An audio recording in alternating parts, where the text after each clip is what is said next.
Alam niyo po, ito po bago ko salang dito. Pinaghalo-halo ko na, tinunaw ko na yung butter. Tinunaw ko na. Star margarine po nilagay ko. Tapos, bigyan ko siya ng gatas, dalawang malapot, isang malabnaw. Tsaka po konting vanilya. Tsaka ko siya pinaghalo-halo. Ayan po.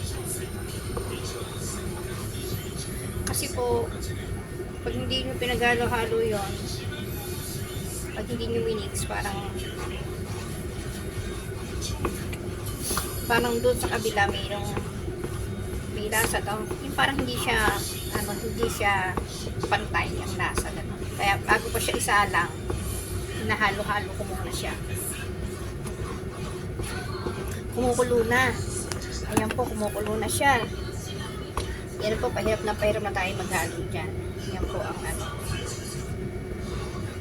mainit na siya.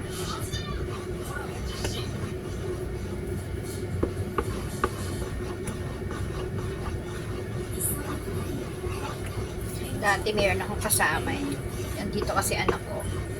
Ngayon hindi ko na nakarating. Nasa Pilipinas sila.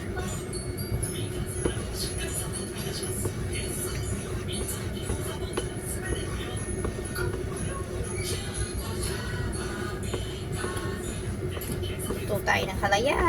Thank you po. Salamat. Merry Christmas sa inyong lahat.